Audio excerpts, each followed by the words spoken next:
ஆறாவது விதி, பாதை தனிமையானதாக இருக்கட்டும், அது கொஞ்சம் சிரமமாக இருக்கும், ஆனால் பரவாயில்லை. Don't react, be proactive, don't be reactive. proactive இருந்து பாரு. 17-18 வயசுல இருக்கிற இந்த வயசுல நீ சில விஷயங்களை முடிவு செய்ய வேண்டும். பல விஷயங்களை மனசுல சுமக்காத, அப்பப்போ விட்டுடு. பல நேரங்களில் அதை சுமந்துக்கிட்டே இருந்து அதை ஒரு பெரிய அறையா ஆக்கிக்கிற, அதற்குள்ள போய் உட்காந்துக்கிற.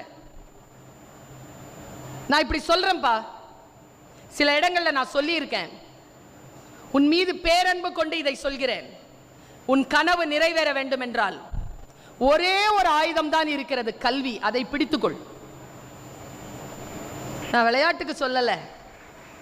ஒரு கடைக்கு போறியா, சில பொருட்கள் இருக்கா, விலை பார்க்காம வாங்கணும்னா கடிகாரம் பார்க்காம படி. படி, புரிஞ்சுக்கோ, பல விஷயங்களை தெரிஞ்சுக்கோ. எதற்குமே இந்த கூகுளை நம்பாத. லைப்ரரி தேடிப்போ, புக்ஸை படி. புக்ஸை படிக்கிறதுக்கான ஆர்வத்தை இன்றைக்கு நான் மிக மிக குறைவா பார்க்கிறேன். ஸ்டைலிஷான ஒரு விஷயத்தை சொல்லித்தரேன்.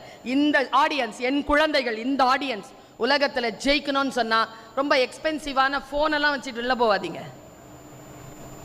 ஒரு அட்ராக்ஷனை ஏற்படுத்தணும்னா பிரமாதமான புக்ஸை கையில் வச்சுட்டு போங்க.